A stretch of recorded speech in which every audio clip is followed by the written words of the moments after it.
25장 1절로 3절 하나님의 보호를 구하는 내용이 소개가 되어 있습니다. 여호와여 나의 영혼이 주를 우러러 보나이다. 나의 하나님이여 내가 주께 의지하였사오니 나를 부끄럽게 않게 하시고 나의 원수들이 나를 이겨 개가를 부르지 못하게 하소서.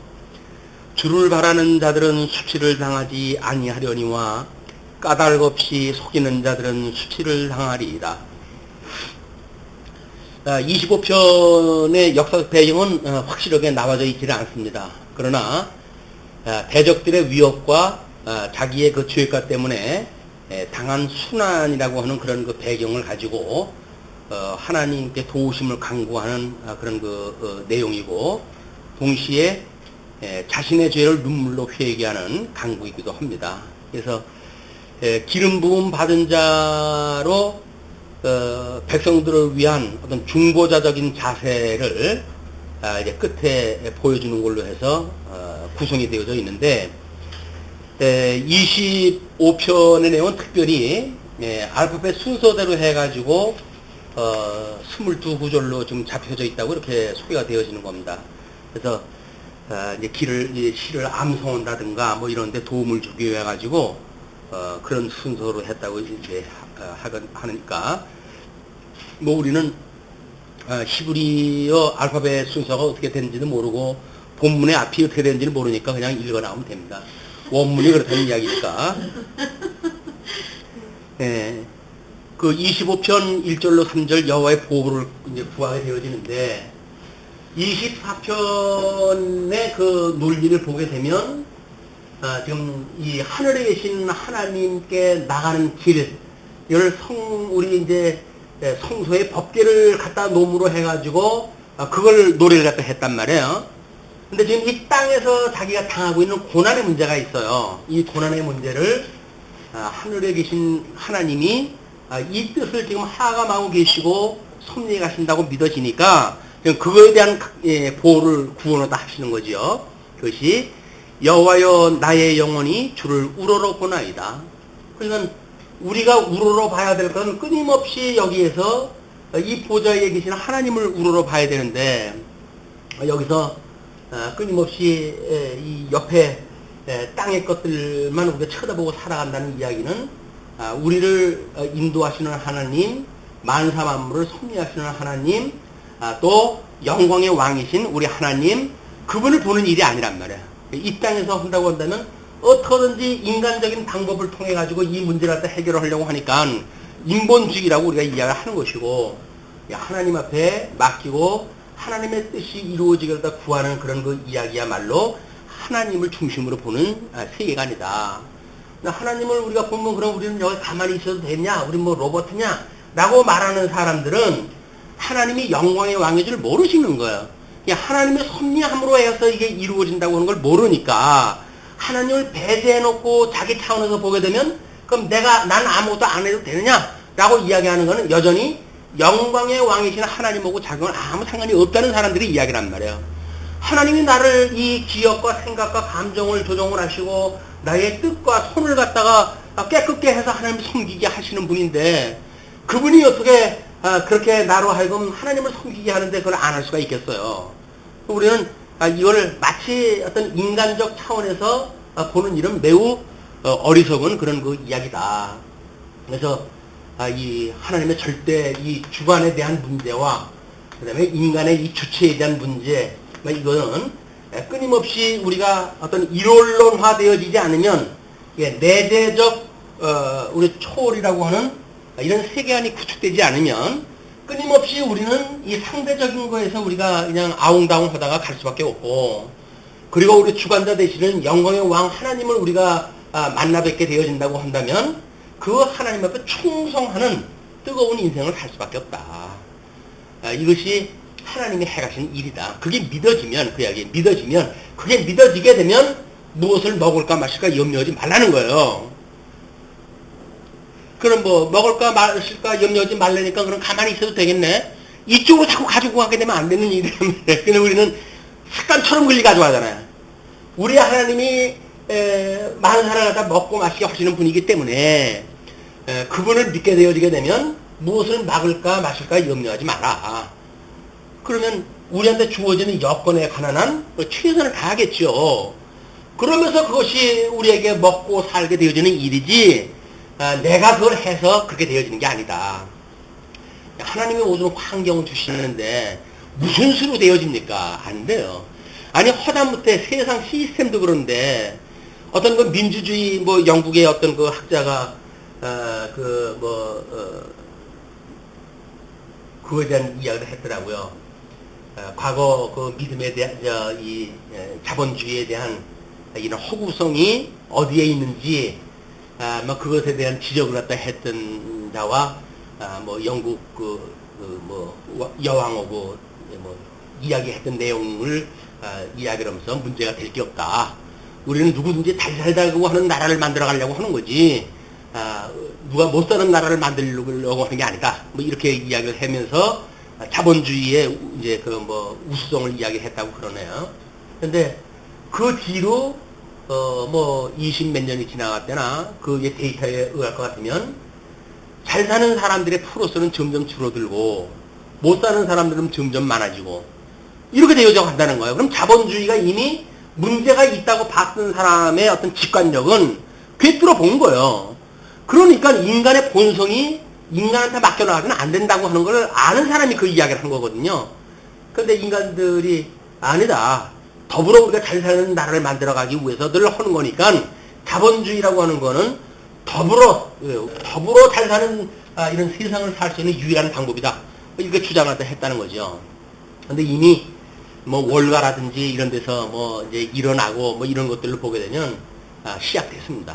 자본주의의 멸망의 시대가 이제 다가온 거예요. 제3의 어떤 시스템이 만들어져야 되는데 하나님께서 어떤 시스템을 만들어 놨는지는 모르겠어요. 그러나 자본주의는 안 된다. 인간의 욕심이 끝도 없고 한도 없는데 어떻게 더불어 잘 살아요. 내가 잘 살아야지. 그냥 안 되는 거예요. 이건 될 수가 없어요. 중매 몸된 교회에서도 그게 안 되는데 한차 그 하나님을 믿는다고 하는 교회에서도 그게 안 되는데 욕심이 그냥 뭐 해가지고 성도의 상처를 입든지 말든지 그러고 막 그냥 하는 거 아닙니까? 그런데 어떻게 하나님을 모르는 사람들이 해가는데 그게 그렇게 신사적으로 일이 되겠어요? 될 수가 없는 거예요. 중매 몸된 교회에서 안 된다고 하면 세상은 더구동은 안 됩니다. 중매 몸된 교회에서는 그것이 과연 뭐 연보의 원리로 해가지고 작동되어지는가?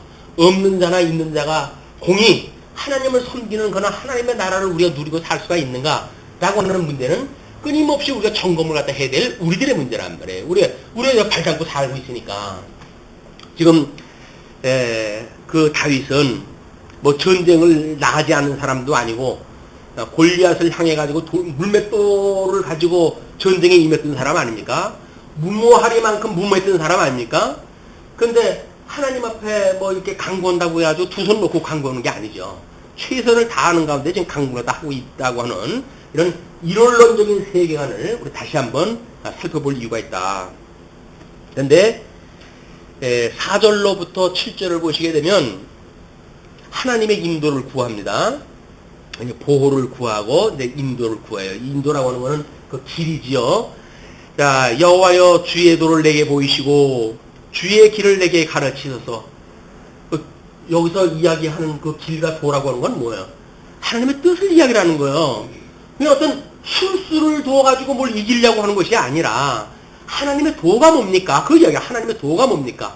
이런 환경 중에서 우리를 향하신 하나님의 기뻐하신 뜻이 무엇입니까? 그걸 구하는 거지. 그래서 요령을 배우고 무슨 뭐 술수를 배워가지고 이기려고 하는 게 아니다. 이미 그 3절에서 이야기를 했잖아요. 주를 바라는 자들은 수치를 당하지 아니하려니와 까닭 없이 속이는 자들은 수치를 당할 겁니다. 이미 사도 이 다윗이 그거를 전제해가지고 지금 기도하고 있는 일이기 때문에 다윗이 강구하는 것은 인간의 술수를 구하는 것이 아니라 죽어도 하나님의 기뻐하신 뜻이 무엇입니까? 그 이야기예요. 죽으라 하면 죽을게요. 그 이야기예요. 그 이야기는. 근데 주의 진리로 나를 지도하시고 교훈하소서. 주는 내 구원의 하나님이시니 내가 종일 주를 기다리니이다. 그 말씀을 기다리는 다윗의 심령. 우리가 그 말씀을 묵상하는 거, 뭐 이번에 사랑방 모임으로 해가지고 묵상이라고 하는 그 이야기를 한다는데, 묵상.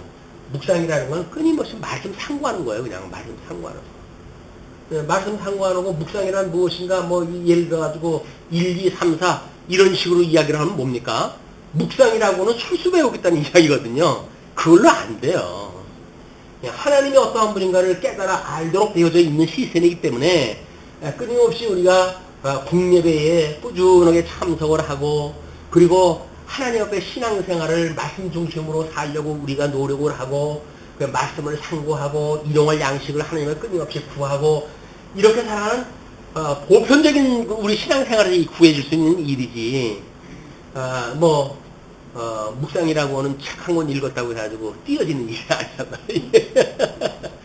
그렇게 되어진다고 한다면 뭐 대통령도 시험 봐가지고 하면 될 수 있다고 하는 사람들이 우리나라에 있고 그러지 않았어요? 예. 근데 뭐 하늘나라한테 못 가겠어요? 그 사람들 시험 봐가지고 한다고 한다면 안 되는 거예요, 이게. 우리 하나님의 은혜로만 되어지는 일이기 때문에 마땅히 하나님 옆에 은혜를 구해야 된다. 예, 그거를 내 구원의 하나님이시니 그렇게 고백을 합니다. 주는 내 구원의 하나님이시니 내가 중일 주를 기다립니다. 그러면서 6절 여호와여 주의 긍휼하심과 인자하심이 영원부터 있사오니, 예, 주의 긍휼하심과 인자하심이 영원부터 있었사오니 주여 이것들을 기억하옵소서. 여기에 있는 지금 그 긍휼, 그죠? 하나님이 영원 때로부터 가지고 계셨던 긍휼, 이 인자, 이거를 기억을 하시고 아버지의 뜻이 하늘에서와 같이 땅에서 이루어지게 하여 주옵소서. 그런 이제 기도를 딱 하는 겁니다. 예, 그러면서 여호와여 내 젊은 시절의 죄와 뭐 이거를 옛날 그 성경에는 소시라고 이렇게 이야기해요. 소시적. 근데 여기서는 지금 젊은 시절이라고 이렇게 번역이 됐어요. 여호와여 내 젊은 시절의 죄와 허물을 기억하지 마시고 주의 인자하심을 따라 주께서 나를 기억하시되 주의 선하심으로 하옵소서.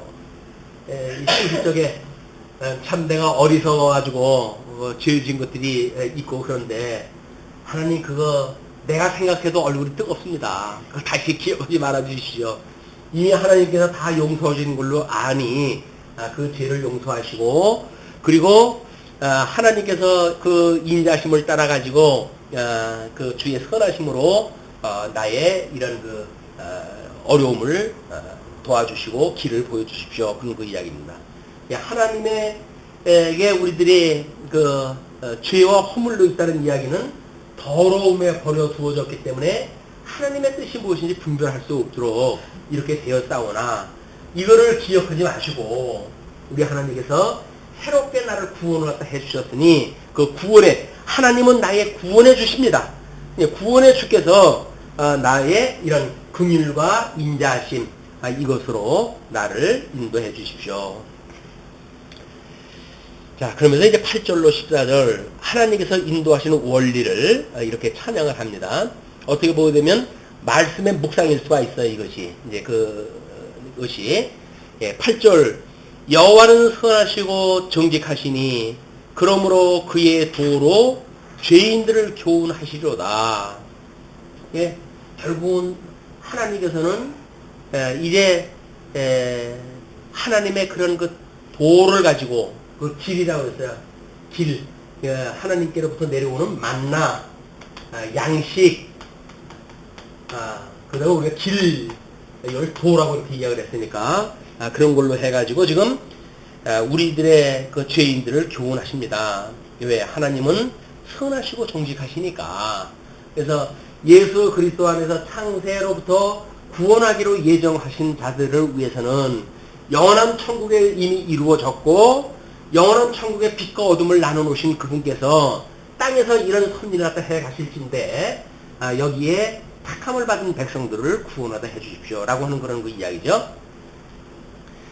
온유한 자를 정의로 지도하시며 온유한 자, 이 온유한 자가 우리 예수님의 심정이라고 그랬어요. 온유한 자, 어린 양 권세로 해서 짐승 권세를 이기는 자, 온유한 자를 정의로 지도하시며 온유한 자에게 그의 도를 가르치시리로다. 예수님이 이 땅에 오셔가지고 도로 오셨던 그런 그 일은 어린 양 권세로 오셨고, 그 가장 솔직한 방법이죠. 바울이 자기가 약함은 하나님의 강함을 드러내기 위한 손이라고 그러지 않았어요. 그러니까 예수님이 오셔가지고 내가 12영이나 되는 더 천사를 끌어다가 다 멸할 수 있는 권이 없는지 아느냐? 라고 했을 때 그 권으로 했다고 한다면 하나님은 정직하신 분이 아닌 거예요. 왜?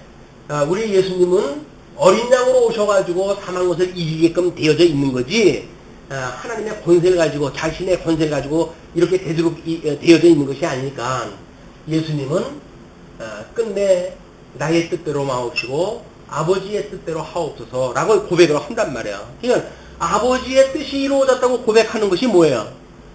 아버지의 뜻이 이루어진 거라고 고백하는 것이 그게 믿음이 되니까요. 그게 신앙이란 말이에요. 그러니까 우리가 주기도를 갖다 할 때도 이렇게 우리를 악에서 구하소서까지 나온 뒤에 뭐예요? 나라와 권능과 영광이 영원히, 여기서 일어나는 모든 그런 그 영광과 나라와 권능이 이것이 아버지의 것이군요. 그 이야기예요. 사도 바울, 다윗이 아까 기도했던 것처럼 모든 창조되어진 것들이 하나님께로부터 지음을 받은 것입니다. 하나님의 것입니다. 라고 이야기했듯이, 또는 사도 바울이 모든 만사가 주께로 나와서 주로 말미암고 주께로 돌아간다고 고백을 했던 것처럼, 만사는 하나님께로부터 이것이 우리가 내려오는 거지 여기서 뭔가를 창출해가는 것이 아니란 말이에요. 그냥 그게 가장 정직한 거예요. 하나님의 뜻을 그대로 우리가 전하는 것이 정직한 것이다. 하나님의 뜻을 전하는 것이 정직한 것이지, 하나님의 뜻은 그런데도 불구하고 뭔가 인간들이 창출하는 뭘 가지고 여기서 수를 갖다 이야기를 하고 그래서 하나님의 뜻이 이루어졌다고 이야기를 하면 그건 정직한 일이 아니란 말이에요. 나는 죽어서 없는데도 불구하고 내 안에 그리스도께서 이 일을 갖다 하셨군요 라고 하는 것이 우리가 믿음으로 사는 우리의 믿음이다. 내가 한 것이 아니라니까요. 나는 죽어서 없어요. 이제 우리가 고백을 할 때 그러잖아. 나는 주 안에서 죽어서 없어요. 그럼 너는 뭐냐? 오직 나는 예수 그리스도 안에서 우리 주 안에서 내가 믿음으로 살아가는 겁니다. 이렇게 이야기를 하잖아요. 그러니까 육신에 대하여 죽었다고 고백하는 사람들이 난 죽어서 없습니다 라는 이야기예요. 그러니까 죽어서 없으니까 내가 뭔가 요 술을 만들어낼 수 있는 재갈이 없다니까요. 있다고 한다면 이미 하나님의 뜻을 따라서 오셨던 성령께서 이 천상에 계신 그리스도의 사역을 하시는데, 그 가운데에 주님이 나를 품고 계실 뿐이다. 그 이야기예요. 말씀으로 품고 계시다. 네. 여호와의 모든 길은 그의 언약과 증거를 지키는 자에게 인자와 진리로다. 여호와의 모든 길, 예수님이라고 우리가 직접적으로 표현했다 해봅시다. 여호와의 모든 길은 그의 언약과 증거를 지키는 자에게 인자와 진리로다. 예수 그리스도 안에서 하나님의 사랑을 확증했다 그러잖아요. 그 인자, 사랑을 확증을 했단 말이에요. 이분이 하나님의 뜻대로 오시는 이 예수 그리스도만이 우리들에게 그 언약과 증거를 지키는 자이고, 그리고 인자와 진리로 오신 분이다. 지금 그걸 이야기를 한단 말이에요. 그거를 구약적인 방법으로 이제 이 시편에서 이야기를 하니까 우리가 그 의미를 산출하기가 어렵지만은 신학적인 배경에 의해서 그를 미루어 보건대 이 이야기를 우리가 해석을 할 수가 있는 거죠. 그러면서 11절 여호와여 나의 죄악이 크오니 주의 이름으로 말미암아 사하소서. 주의 이름, 언약대로 이루시는 여호와라고 하는 그 이름으로 해가지고 나는 아담의 실수로 인해가지고 죄 아래 이제 잉태되었고 죄 중에 출생이 되어졌습니다. 그러나 우리 주님께서 그를 가죽옷을 해 입혀가지고 내보냈듯이, 노아의 8 식구를 방주에서 구원했듯이 우리도 예수 그리스도를 보내주셔가지고 우리를 구원해 주시는 분인 줄로 내가 믿사오니, 그런 그 이야기예요. 그죠? 그러니 이제 주의 이름으로 말미암아 사하소서. 예표적으로 언약했던, 구약에 언약했던 그거대로 우리 예수님이 다 이루셨고 지금도 천상에서 이루시는 분이에요. 그러니까 우리가 만약에 그 구절을 가지고 구한다고 한다면 그것이 바로 뭐예요? 우리가 우리에게 잘못한 사람을 용서해 준 것처럼 우리의 잘못을 용서하여 주시고 우리를 시험에 빠지지 않게 하시고 악에서 구하소서. 그 이야기가 이 이야기를 지금 하고 있는 것이다. 여호와를 경외하는 자 누구냐? 그가 택할 길을 그에게 가르치시도다. 그래서 경외하는 자가 누구인지는 하나님께서 택할 길을 그에게 가르치는 자야. 뜻이 뭔지를 갖다 알려주는 자가 그 성산에 있을 자고 하나님에게 이 택함을 받을 자지, 여기서 뭘 자기의 생각대로 하는 자가 그 일을 할 수가 없다. 많은 자들이 예수님의 이름으로 뭐 이러기도 하고 저러기도 하잖아요. 그런 이 길로는 이루어질 수가 없다. 오직 예수 그리스도가 하시는 그 일로만이 그에게 가르치신다. 13절, 그의 영혼은 평안히 살고 그의 자손은 땅을 상속하리로다. 이때 땅을 상속한다는 이야기는 기업의 영광에 참여하는 일이니까 우리 하나님 나라를 유업으로 입고 살아가는 그런 걸 예표하는 모형적 그런 그 표현 방법이죠. 그리고 평안히 그 영혼은 평안히 살고, 왜 영혼만 이야기를 했을까요?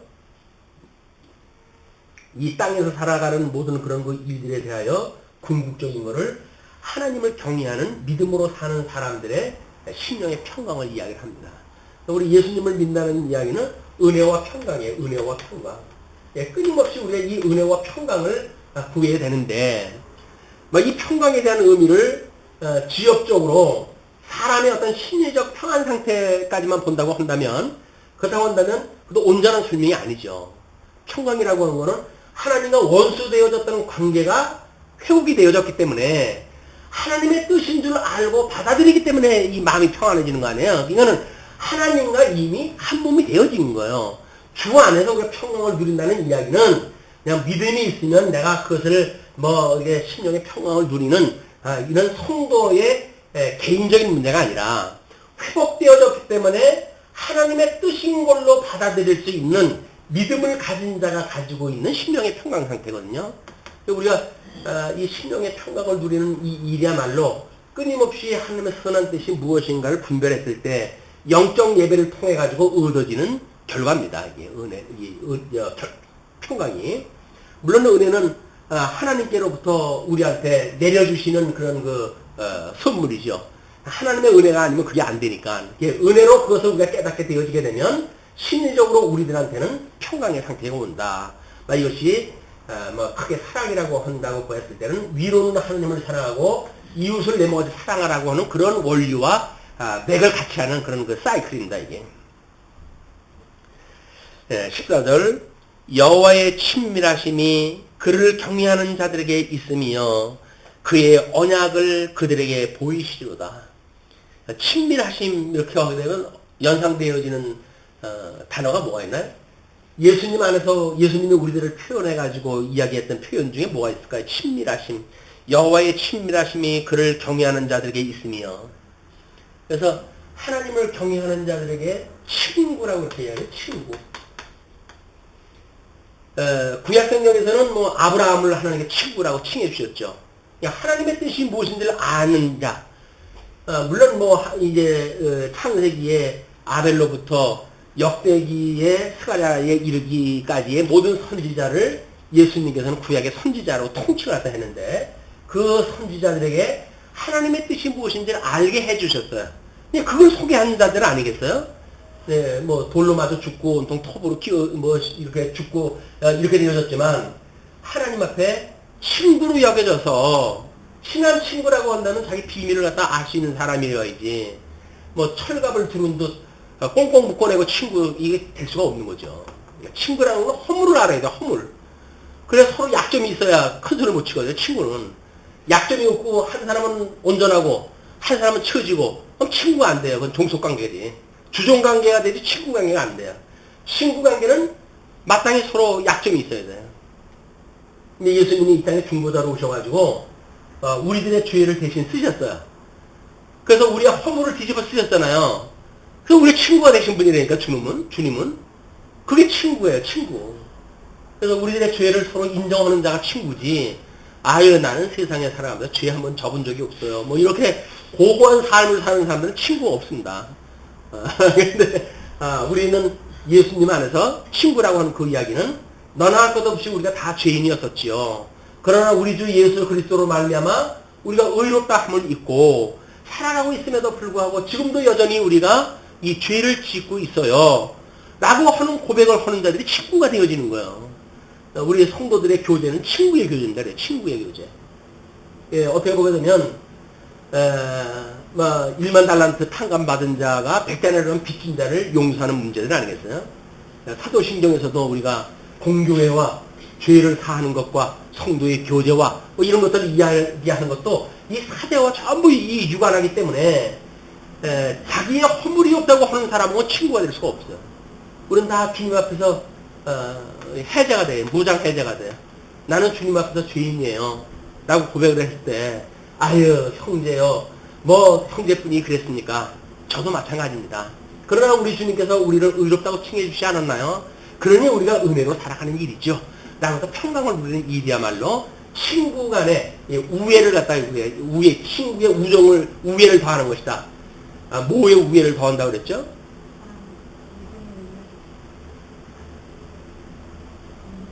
베드로서에서 이야기했던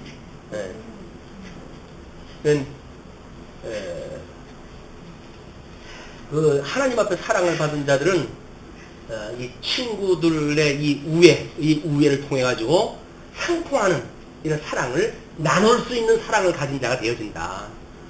근데 그게 없으면 그냥 하나님 앞에 받은 사랑만 이야기를 갖다 해요. 이웃 사람은 사랑을 할 수가 없어요. 그냥 절름발이란 말이에요. 절름발. 나는 구원받았다고 하면 다른 사람을 용서를 못해. 그러면서 정죄를 갖다 하고 이래가지고 결국은 갑론을박 시시비비 그래가지고 머리가 터지고 싸우게 되어진다. 경건의 문제고. 네, 경건이라고 한다면 하나님 앞에서 최고의 경건 삶 안에, 그죠? 그거 위에 친구의 우애를 더해야 된다고 하니까 그 친구의 우애는 경건만 하다고 해가지고 뭐 내세우게 되면 모르겠어요. 내가 경건이 넌 나를 따르라 이렇게 하게 되면 그런 사람 부담스럽죠. 그래 예수님을 따라야지 왜 자기를 따라요? 그러니까 그 예수님 앞에 우리가 그 예수님도 우리를 위해서 죄인의 몸으로 이제 이 땅에 오셨는데 한차 친구들끼리 나는 깨끗해 너는 더러워 라고 해서 이방과 뭐 그 유대인과 구별했던 이스라엘 사람들처럼 그렇게 살아갈 수가 있다. 자, 그러면서 이제 끝으로 15절로부터 22절까지 하나님의 보호를 재차 강구하게 되어집니다. 결론적인 이제 강구가 되겠죠. 내 눈이 항상 여호와를 바라보면 내 발을 그물에서 벗어나게 하실 것이미로다. 이것은 지금 다윗이 그 하나님을 항상 바라봐요. 이게 말씀의 묵상이라고 했어요. 우리 말씀의 묵상.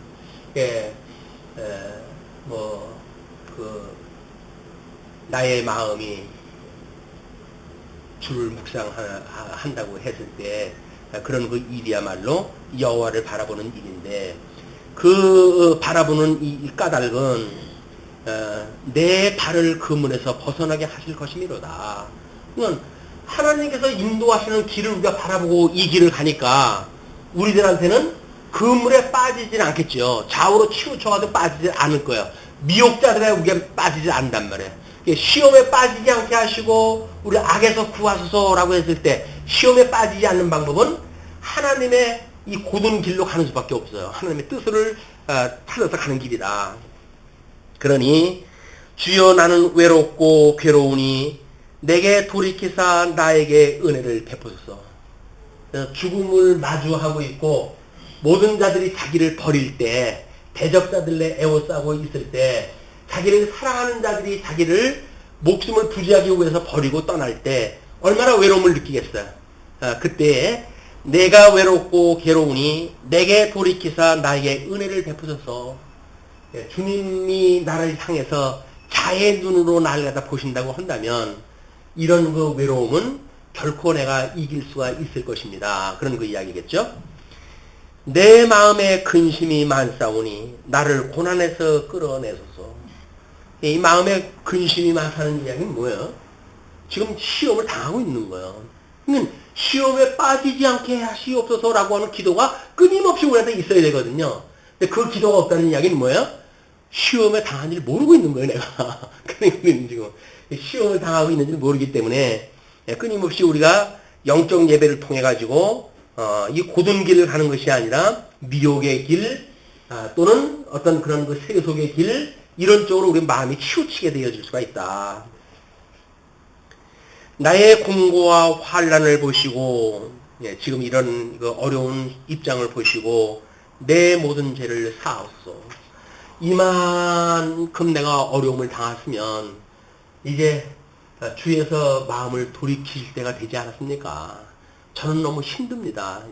아주 넘어지지 말게 하시옵소서. 그 이야기. 아주 넘어지지 말게 하옵소서. 하나님은 우리를 시험하실 때 아주 넘어지지 아니하시고 피할 길을 주시는 주님인 줄로 아오니 주여 이제는 나를 도우소서. 그런 그 간구를 다 합니다.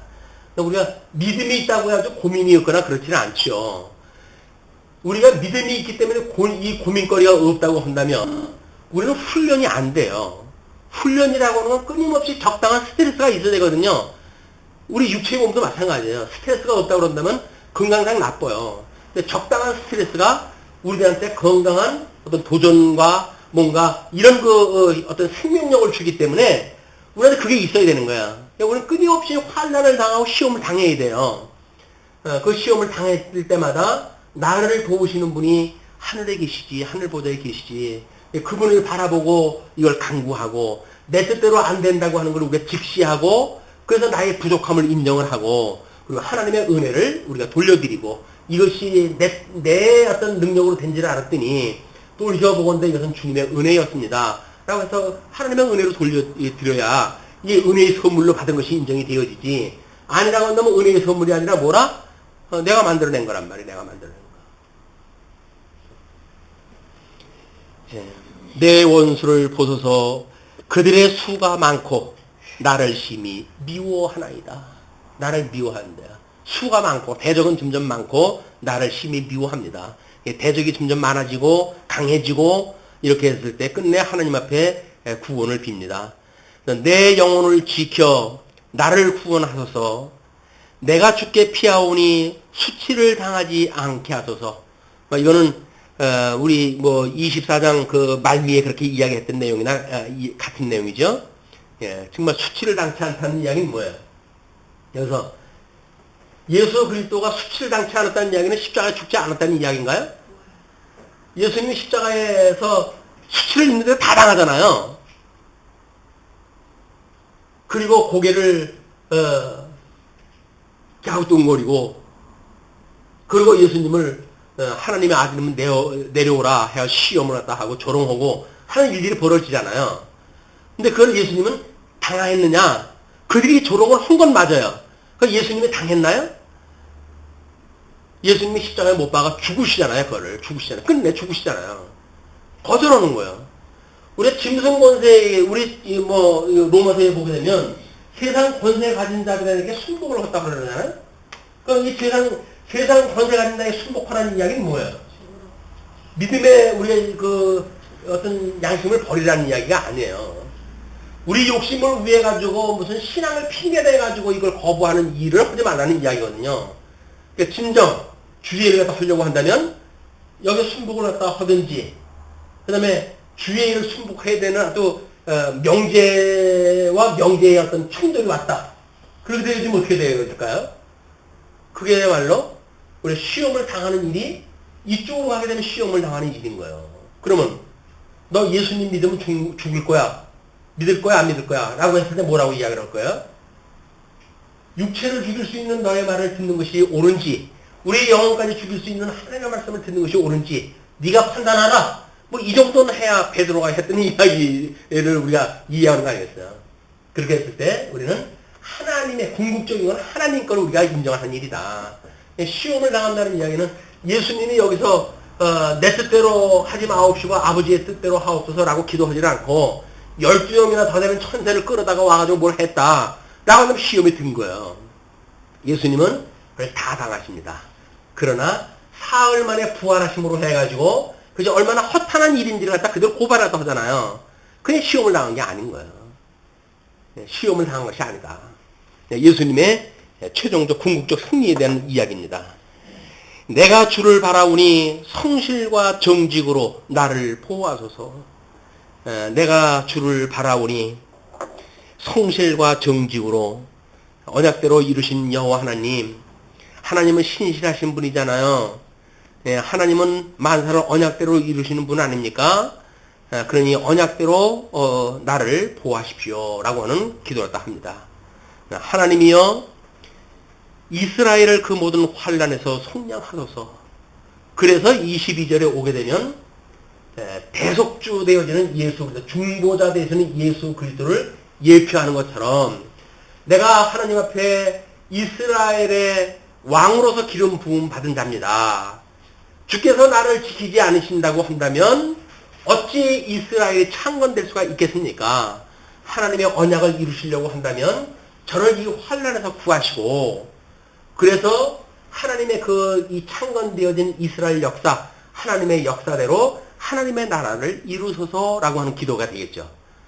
우리 예수님도 아마 십자가에 못 박아 죽으시고 시험을 이겨내시고 부활을 하셨단 말이야. 그러므로 주님의 몸된 교회의 기초가 되신 거 아니에요? 성령이 오셔가지고 그 기초 위에 주님의 몸된 교회를 세우신 것처럼 다윗이 중보자적인 입장에서 지금 그렇게 하나님의 간구를 갖다 한다. 예, 마지막 부분을 22절을 그렇게 이야기를 허물어 해가지고 앞에서 개인적인 그런 여건, 개인적인 상황으로 했던 모든 것들을 우리 더 확대해가지고 이건 중보자적인 입장에서 하나님 앞에 제가 간구하는 겁니다 라고 하는 예수 그들 예표하는 다윗의 기도를 우리가 이해할 수가 있습니다.